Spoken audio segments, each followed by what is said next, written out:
Hermanos, Padre Cristo, damos gracias al Señor nuestro Dios por el privilegio que nos da esta tarde ya de poder estar aquí en su casa, reunidos para seguir bendiciendo, adorando y alabando el nombre de nuestro Señor Jesucristo.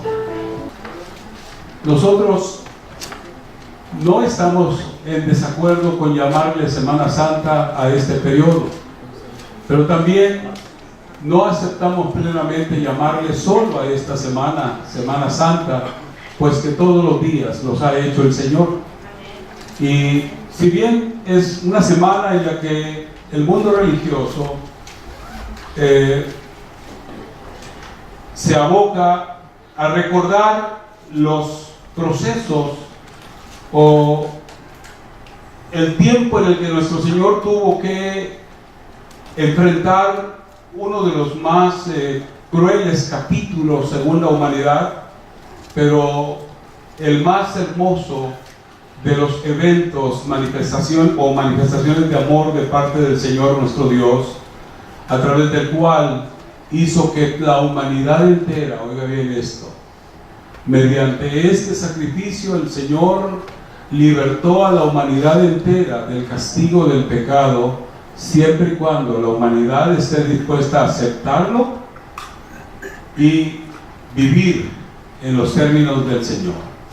Porque el Hijo del Hombre vino a buscar y a salvar lo que se había perdido, dice la Escritura. Esta semana, empezando el día de hoy, el miércoles tendremos nuestro culto de regla. Hablaremos un tema también referente al budismo.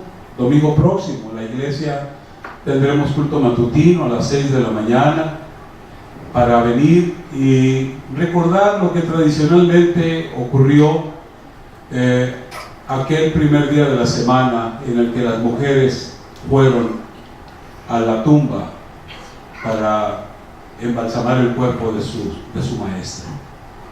Y vendremos a recordar la resurrección y entenderemos algunas cosas más sobre este tema tan importante. Así es que todos están invitados a que estemos aquí. Si usted tiene como costumbre tomar estos días como un pretexto para ir a la playa, son los días menos, los días menos aconsejables. Lo que usted va a ir a hacer es ir a participar de un evento o una fiesta que no es la nuestra, es una fiesta ajena, es una fiesta en la que más bien se promueven el ocuparse en los deleites carnales. Y pues no digo que esta semana en particular nos mortifiquemos ayunando todos los días, ¿no? La vida del cristiano debe de ser una vida de constante consagración y búsqueda de Dios, y no solamente en estas fechas, y que de una manera religiosa nos compunjamos y lloremos porque pensemos en la muerte del Señor, nada más, sino tampoco nos alegremos más bien en saber que la obra del Señor se ha hecho en nuestras vidas. Y eso es lo importante, que gracias a ello es que ahora podemos vivir una vida nueva, una vida en libertad. Si es que no estoy todavía predicando, sino más bien diciendo, ¿verdad?, que no nos debemos de dejar atrapar por el espíritu religioso y creer que porque se celebran estos días o porque usted los observa y se abstiene, quizás algunos hasta de, ya no tan solamente de comer carne, sino hasta de abstenerse de todos los alimentos para ayunar, háganlo, está bien, pero háganlo en cualquier otra semana también, ¿verdad? Porque a Dios le interesa que no lo hagamos solo de manera religiosa, una determinada época, sino siempre para gloria de su santo nombre. Marcos capítulo 11, versículos 1 al 11. Vamos a pensar en esta porción de las Escrituras. Cuando se acercaban a Jerusalén, junto a Betfagé y a Betania, frente al monte de los olivos, Jesús envió 2 de sus discípulos y les dijo: id a la aldea que está enfrente de vosotros, y luego que entréis en ella hallaréis un pollino atado, en el cual ningún hombre ha montado. Desatadlo y traedlo. Y si alguien os dijere, ¿por qué hacéis eso?, decid que el Señor lo necesita y que luego lo devolverá. Fueron y hallaron el pollino atado afuera a la puerta en el recodo del camino y lo desataron. Y unos de los que estaban allí les dijeron, ¿qué hacéis desatando el pollino? Ellos entonces les dijeron como Jesús había mandado, y los dejaron. Y trajeron el pollino a Jesús y echaron sobre él sus mantos, y se sentó sobre él.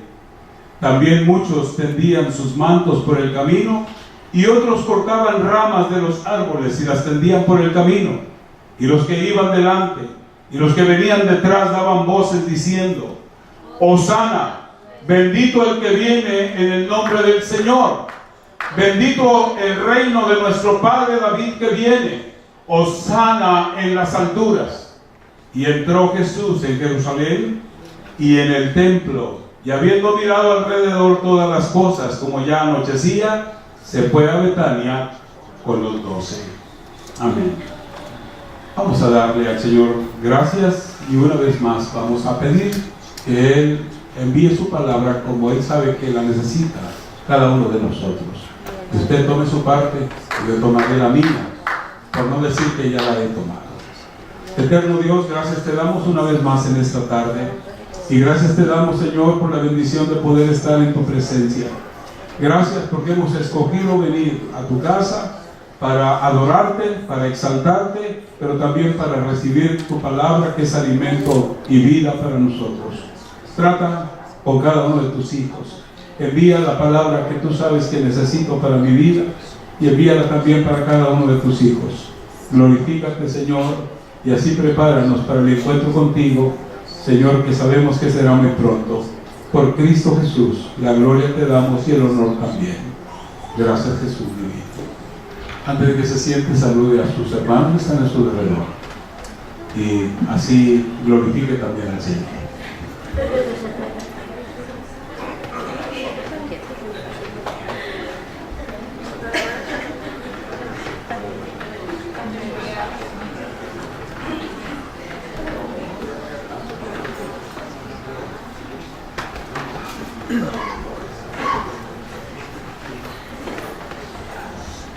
Sea la gloria al Señor nuestro Dios, hermanos. Este relato por sí mismo tiene una enorme enseñanza, y si lo leyéramos nada más y lo dejáramos así como está, quizás habría muchas cosas que algunos no entenderían. La idea nuestra, o la idea de Dios, no es tan solamente venir a repetir los relatos bíblicos y dejarlos abiertos para que cada quien imagine lo que quiera. No es la idea tampoco, ¿verdad? La idea es que la enseñanza presente en ella quede grabada en nuestras vidas y nos ayude para que podamos conocer mejor las acciones de Dios, lo comprendamos, lo amemos y también seamos bendecidos, ¿verdad?, con ello. Este es un relato rico en grandes enseñanzas. Hay expresiones ya no usuales. La palabra pollino para algunos no tiene significado, y quizás hasta lo interpreten a una ave de corral pequeña. Una ave de corral pequeña es un pollito, pero no dice pollito, sino pollino. Y los pollitos y los pollinos ni siquiera se parecen, no son nada familiares. Es más bien una expresión, es una expresión típica española, que cuando se tradujo la escritura, el traductor, que era Casiodoro de Reina, simplemente tradujo al lenguaje habitual en su momento. Pollino era la manera en que se llamaba a un pequeño burrico o burrito o asnito, como le quiera llamar, un asno pequeño. Eso era un pollino. Y entonces, imagínense ustedes si Jesús hubiera montado sobre un pollito, qué difícil hubiera sido la cosa, ¿verdad? Más que moverse el pollo, quizás lo hubieran tenido que levantar para tirarlo a la basura aplastado. Pero era un burrito que ya tenía capacidad de llevar carga sobre él. Pudiera explicar el por qué escogió Jesús un burrito para entrar a la ciudad montado sobre ella. Un burrito que no había sido montado. Jesús mismo habló de esto.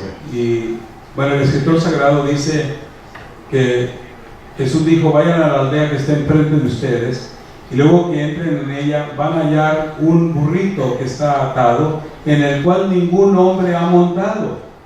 En el cual ningún hombre ha montado. Desátenlo y tráiganlo. Ningún hombre había montado aquel burrito, lo cual quería decir que estaba consagrado para un momento especial. Para un momento especial. El burro que tuvo la honra de llevar sobre sus lomos al Señor de los señores, al Salvador del mundo, al que vino para transformar la existencia de la humanidad. Y yo doy gloria a Dios por esa venida del Señor. Yo bendigo al Señor porque en mi caso el Señor ha venido. Yo no digo que se ha transformado plenamente. Cada día sé que estoy en un proceso.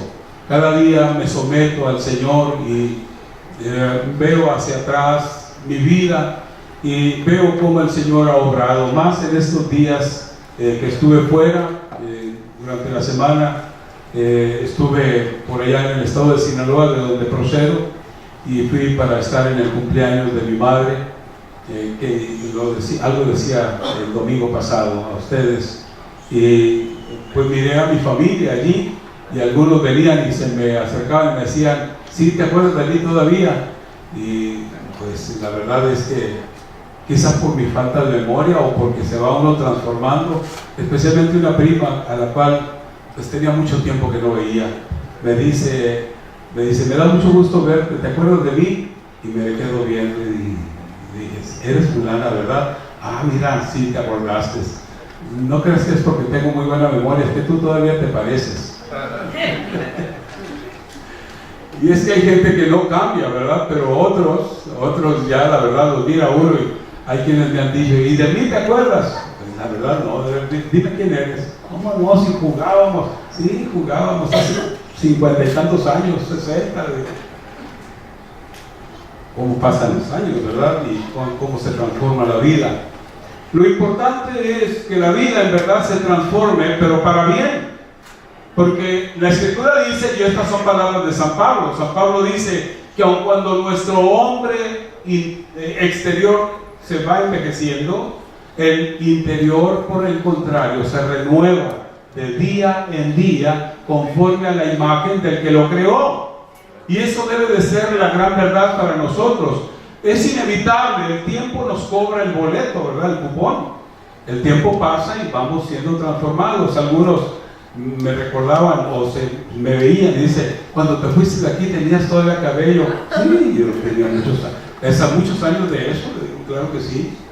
Y si tenía cabello, pues lo perdí de tanto peinarme, ¿verdad? Eso es lo que algunos piensan. Pero a algunos se nos cae el cabello no porque nos peinamos muy seguido, sino porque llevamos cargas que hacen que el cerebro esté funcionando más tiempo y está siempre caliente. Necesitamos ponernos algo que nos refresque, ¿verdad? Para que se caiga menos. Ya lo aprendí tarde.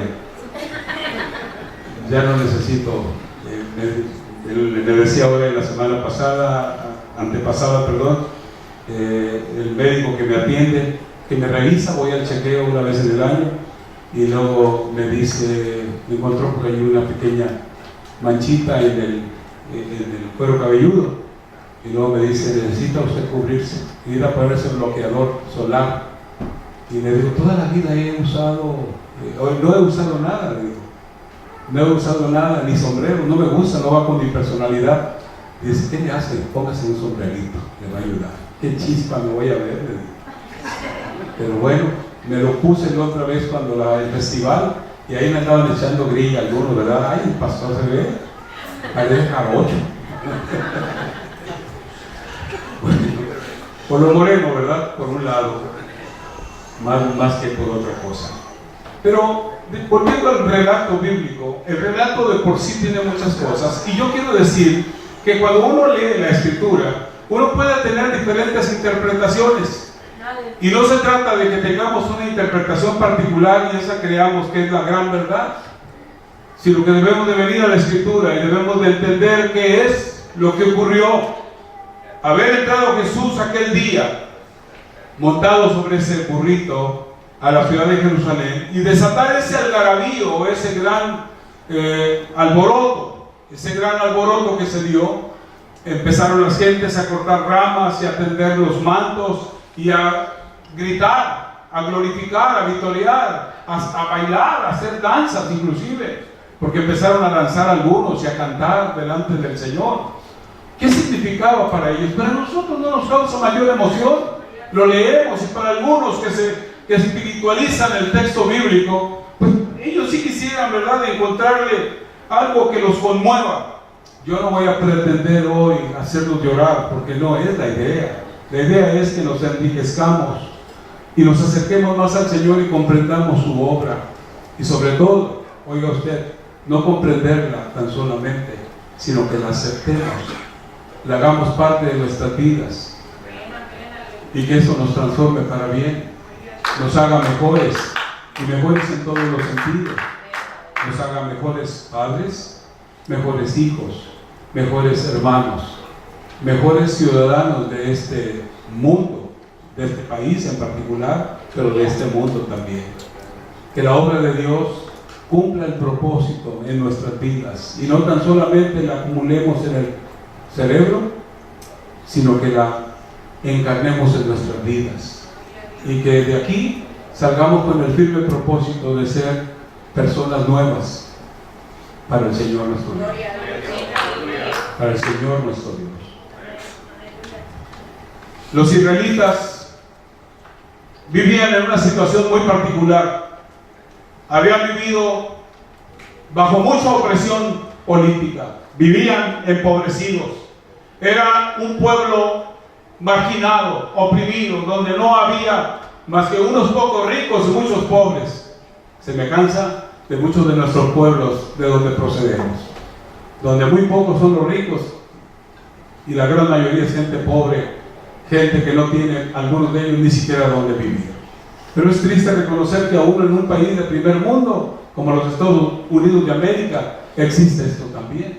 Es difícil aceptarlo, pero bueno, hay quienes desgraciadamente sí viven así. Si algunos, a pesar de que no hablamos ni el idioma y quizás otros ni tienen un estatus migratorio regularizado, aquí en este país son gente con valentía, con determinación, con firmeza, que no se han dejado amedrentar por las situaciones, y aunque no hay un número de seguro social legal para poder hacer frente a la vida y poder conseguir un buen trabajo, sé que luchan cada día, sé que se esfuerzan y que ganan el pan para su casa, pero además para vivir dignamente tienen un techo. Gracias a Dios por su determinación, gracias a Dios por su valentía.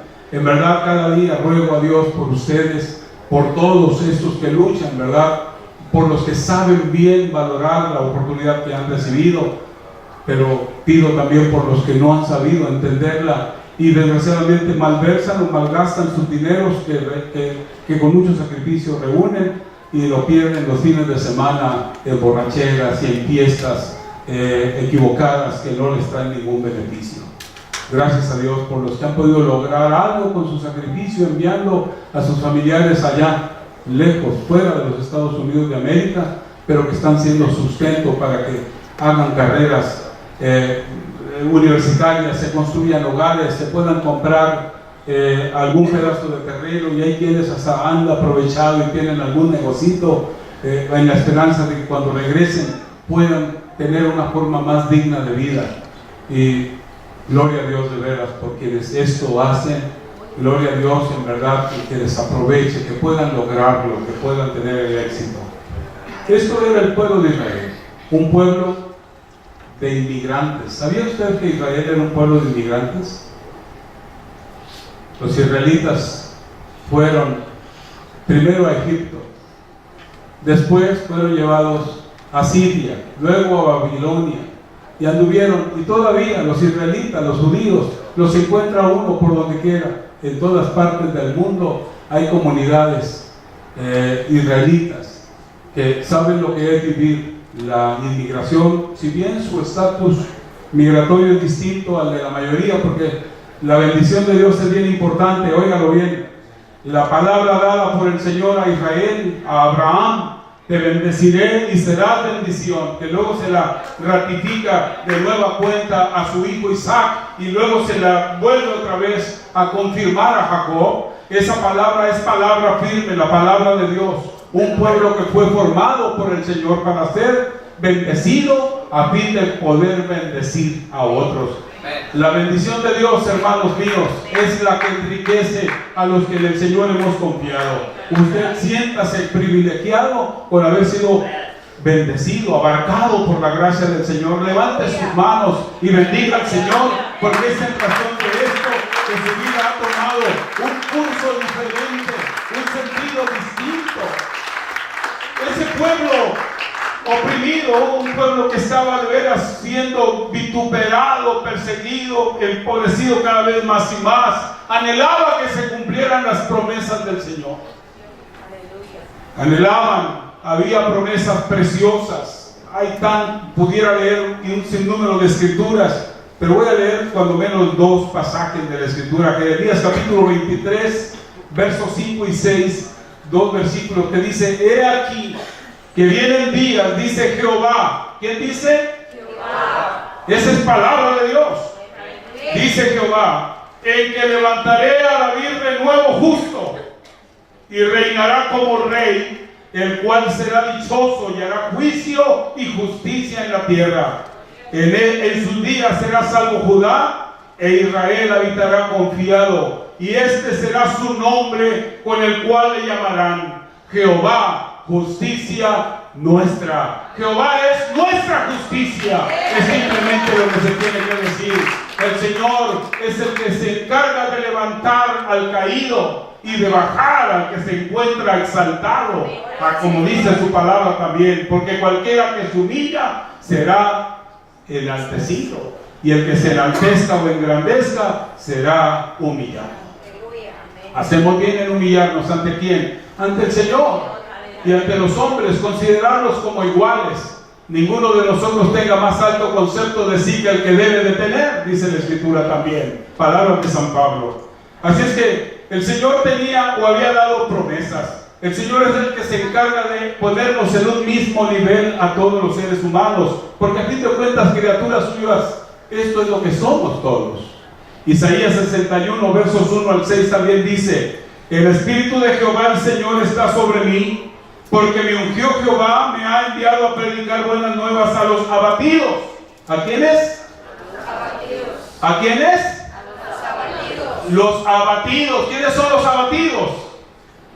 Los que están oprimidos, entristecidos, humillados, en verdad quebrantados, que no saben cómo hacer y viven una angustia terrible. Los abatidos. ¿Ha vivido usted momentos de abatimiento, de angustia, de lucha, que ya no sabe qué hacer con su vida?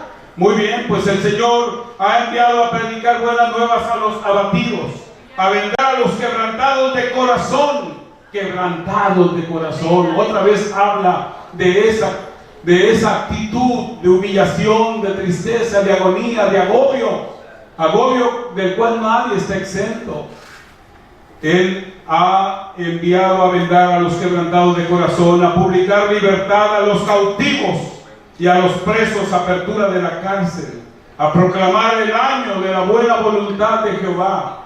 La palabra año no tiene que ver con un tiempo específico, sino habla de el tiempo de la buena voluntad del Señor. Hoy es el tiempo de la buena voluntad del Señor. Este día es ese tiempo del cual habla la palabra. Hoy usted está oyendo el mensaje del Señor, y el día de venganza del Dios nuestro, a consolar a todos los enlutados, a ordenar que a los afligidos de Sión se les dé gloria en lugar de ceniza, óleo de gozo en lugar de luto, manto de alegría en lugar de espíritu angustiado, y serán llamados árboles de justicia, plantío de Jehová para gloria suya. Plantío de Jehová para gloria suya. Reedificarán las ruinas antiguas y levantarán los asolamientos primeros, y restaurarán las ciudades arruinadas, los escombros de muchas generaciones, y extranjeros apacentarán vuestras ovejas, y los extraños serán vuestros labradores y vuestros viñadores, y vosotros seréis llamados sacerdotes de Jehová, ministros de nuestro Dios seréis llamados, comeréis la riqueza de las naciones, y con su gloria seréis sublimes. Con su gloria seréis sublimes. ¿Qué quiere decir esto? Con la gloria del Señor seremos bendecidos, porque la gloria del Señor está prometida para todos los que en Él hemos puesto la confianza. Esto es la promesa que el Señor había dado a Israel, y el pueblo estaba ansioso de que esa verdad se cumpliera, de que esa promesa se cumpliera. Cuando uno se encuentra pasando por tiempos difíciles, que rápidamente acudimos a las promesas. Señor, tú prometiste. Señor, tú prometiste. Y siempre, porque no tenemos más a dónde ir, no hay recursos, no hay elementos con los cuales solventar o resolver los problemas. Bueno, el Señor es fiel, Él ha prometido, Él es veraz. No hay Dios como nuestro Dios. Sus promesas son reales. Ahora, había venido previamente a Jesús Juan el Bautista, y Juan el Bautista había venido con un anuncio muy particular. El pueblo, cuando escuchó las palabras de Juan el Bautista, empezaron a alegrarse. Mateo capítulo 3, versículos 1 y 2 dicen: en aquellos días vino Juan el Bautista predicando en el desierto de Judea y diciendo: arrepentíos, porque el reino de los cielos se ha acercado. Arrepentíos, porque el reino de los cielos se ha acercado. Para algunos pudieran no tener significado la palabra reino de los cielos, pero ¿sabe usted lo que significa? Que el reino presidido por el Señor nuestro Dios, en el cual habrá justicia para todos, equidad. Equidad quiere decir, se tratará de la misma manera a todos. Qué bueno fuera, ¿verdad?, que en el mundo no hubiera pobres. No se trata de cumplir las promesas de los sistemas políticos que han tratado de gobernar o de dominar a las naciones. En América Latina, de donde la mayoría de los que estamos aquí huimos, porque ya no sabíamos qué hacer, los que tomaron la autoridad, especialmente los que predicaban o anunciaban un mensaje socialista o comunista, dijeron que iba a hacer un tiempo en el que habría igualdad. Y claro que hay igualdad. Vea usted cómo se encuentran los venezolanos, todos en el mismo nivel casi, muertos de hambre. Y dije muertos de hambre, la verdad, sin medicamentos, sin paz. Todos están en la misma situación, desesperados, huyendo a diferentes lugares, saliendo a la primera oportunidad.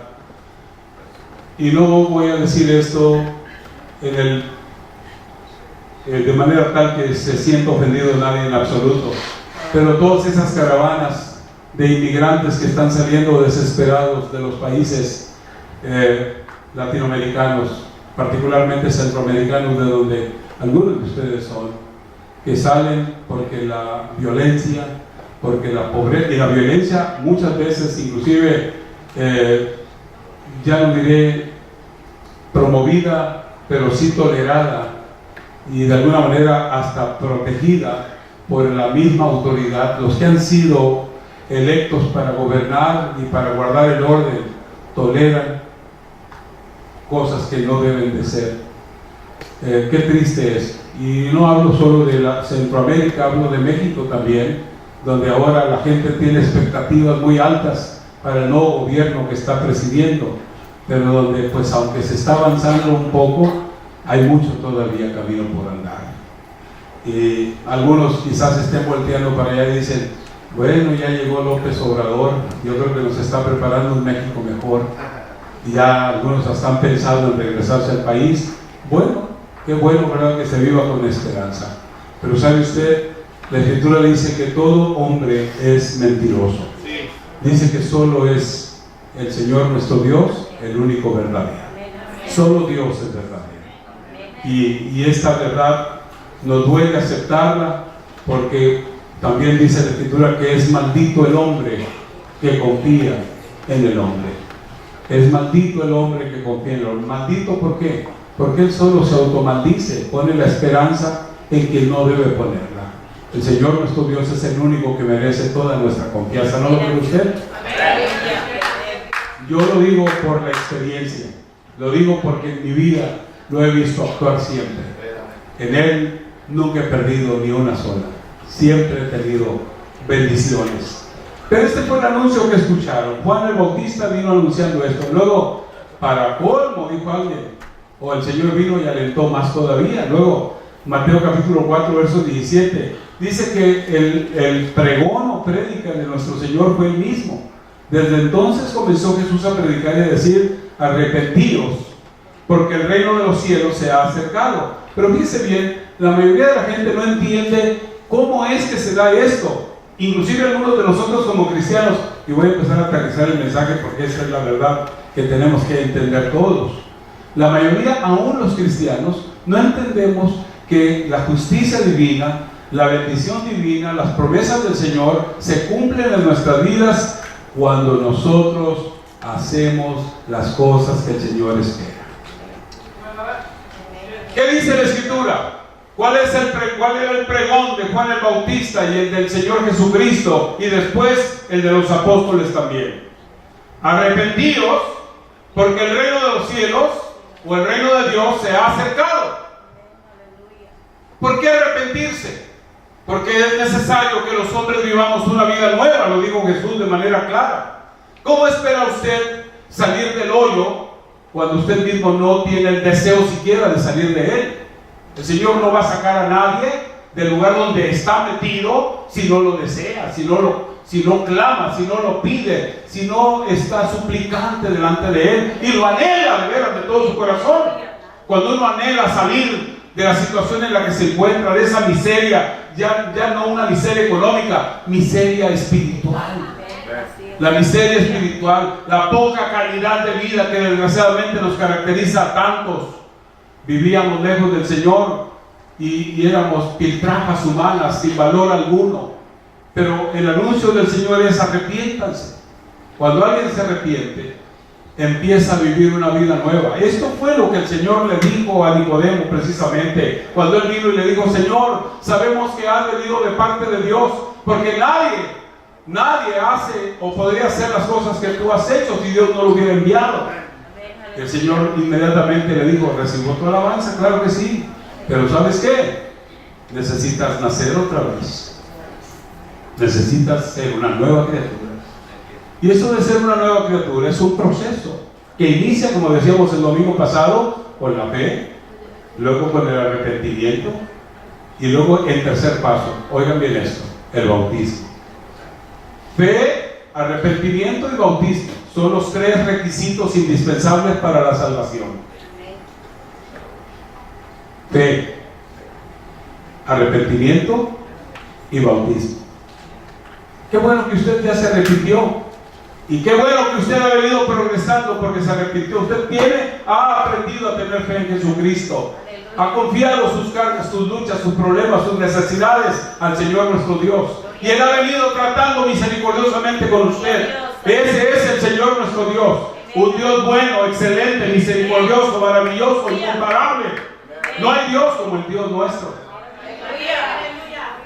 Qué bueno que ya se arrepintió. Pero quizás usted todavía ya se siente parte de la congregación, y lo es. Pero sabe usted, nosotros lo tenemos en la lista de miembros aquí, en el grupo. A mí me preocuparía mucho decirles que el Señor viene mañana y que va a pasar con usted, si usted aún no ha dado el paso definitivo para que sus pecados sean perdonados. O sea, el bautismo en agua es para perdón de pecados. Usted necesita ser bautizado en el nombre del Señor Jesucristo. No basta que se haya arrepentido, no basta que usted crea en el Señor nuestro Dios. Usted necesita ser bautizado. Puede que esté disfrutando ya de muchos beneficios por el arrepentimiento, pero todavía el Señor tiene más para usted.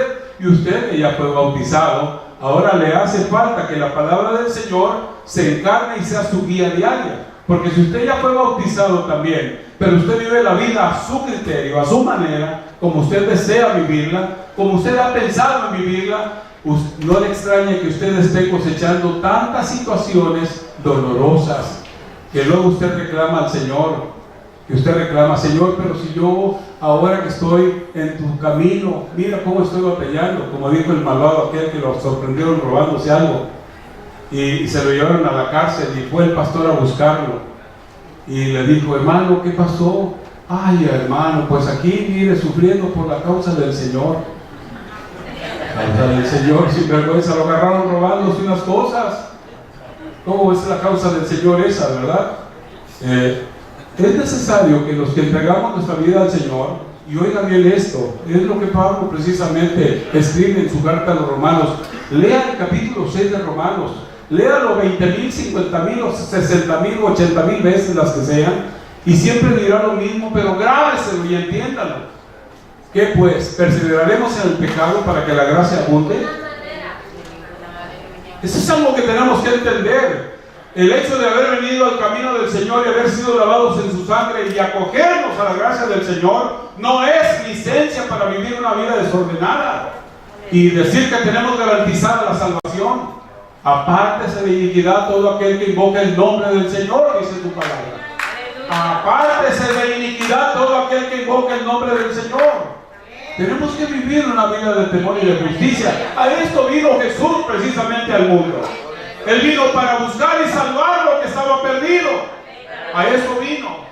Había quienes aspiraban realmente sobre el progreso. El reclamo o la canción que entonaban los judíos cuando el Señor entró a Jerusalén era: Hosana, bendito el que viene en el nombre del Señor.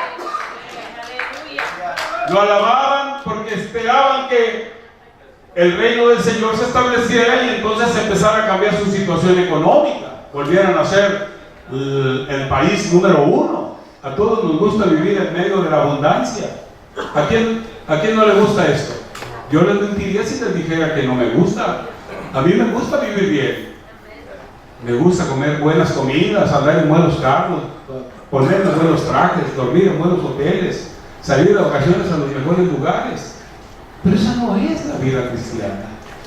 Simplemente es algo, si en eso pone su vista, está equivocado.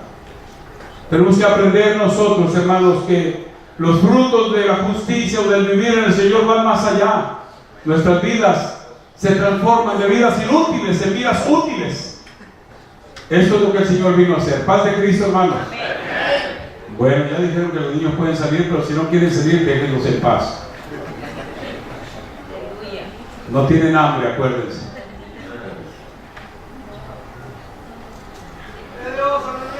¿Cuán distintos son los significados que damos nosotros a las Escrituras? Amado hermano, yo en esta tarde quiero compartir con usted esto y decir que la venida del Señor tiene un propósito fundamental. Y Él ha venido para hacernos nuevos. Él vino para hacernos nuevas criaturas. ¿Sabe que esa es la preocupación fundamental que tengo en mi vida para mi persona? Cada día quiero ser más semejante a mi Señor. Antes cantábamos un canto que ya no cantamos más y decía: yo quiero ser como tú. Yo quiero ser como tú. Mirar como tú miras, hablar como tú hablas, bendecir a los demás. Entonces, ¿será el anhelo de la mayoría o solamente el disfrutar de las consecuencias de la salvación? Amado hermano, ser un instrumento en las manos del Señor es lo más grande que pueda haber. Yo me gozo en poder ser portavoz de la palabra del Señor. Esa es mi alegría, no porque soy buen predicador, no me reconozco así. Pero no creo que es por la elocuencia de las palabras nuestras que las gentes llegan a convertirse. Creo que es porque predicamos la palabra y es la palabra la que tiene el poder de poder transformar las vidas en la gente de los hombres.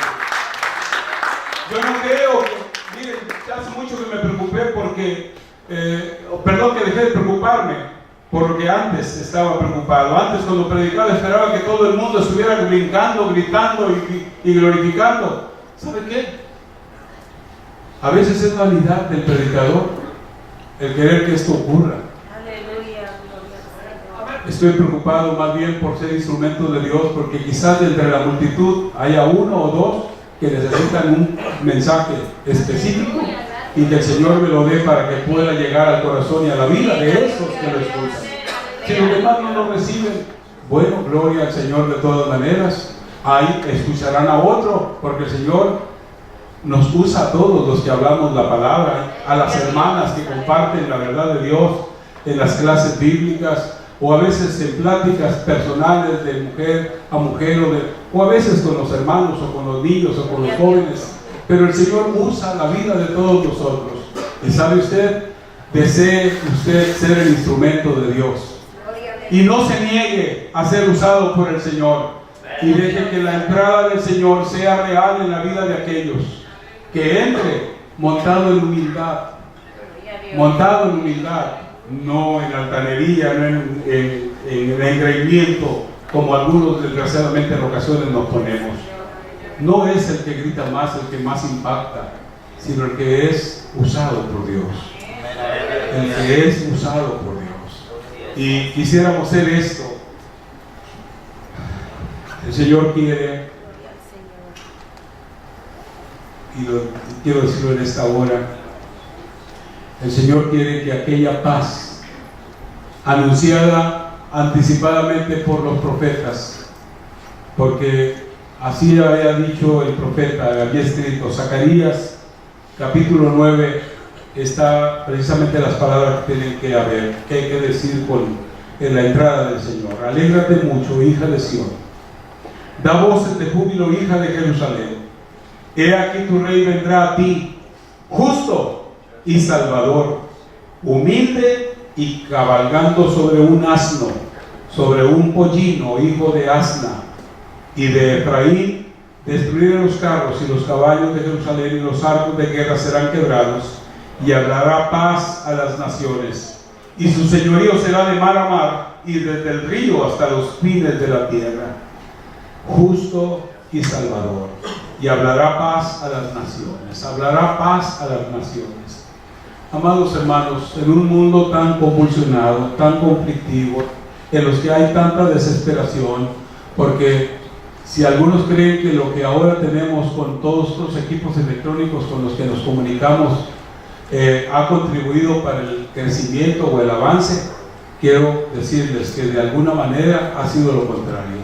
Algunos ya no estamos en paz. Yo era tan feliz cuando no tenía un celular. Algunos no saben estar sin el celular, hasta el baño lo llevan consigo. Hasta el baño lo llevan consigo. Ya ni siquiera lo del restroom se cumple en sus vidas. Ya no descansan de nada, porque ahí están perdidos, mirando lo que no les va a traer paz. Ahora estamos hipercomunicados. O sea, demasiado, exageradamente comunicados. Antes yo no sabía, no tenía mayores cargas por situaciones. En casa con dificultad había un teléfono.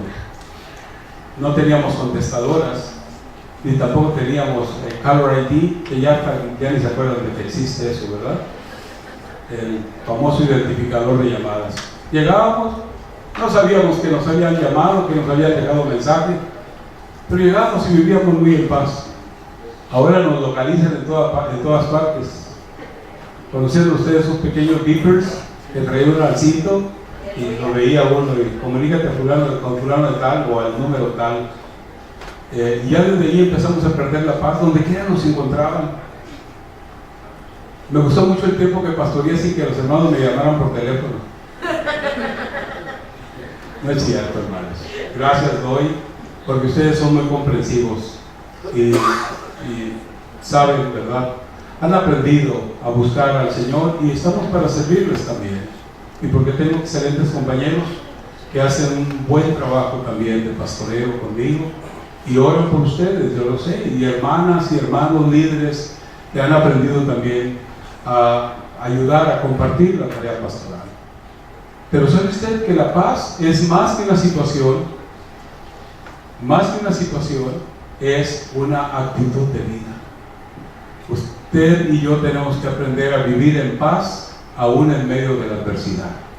Aún en medio de las dificultades, tenemos que aprender a mantener nuestra paz. Que no sea la adversidad la que nos robe la paz, porque aún en la adversidad hay que saber que el Señor siempre estará con nosotros. La paz os dejo, mi paz os dejo. Yo no se las doy como el mundo la da. Eso es lo que el Señor tiene para nosotros. Una paz verdadera que aún en el medio del dolor se puede disfrutar. Que la paz de Jesucristo sea con ustedes, hermanos. No como un saludo, sino como un deseo, como una bendición. La paz de Jesucristo sea con todos ustedes, hoy, mañana y todos los días que el Señor nos permita todavía tener vida. El Señor viene pronto y vamos en paz. Póngase de pie.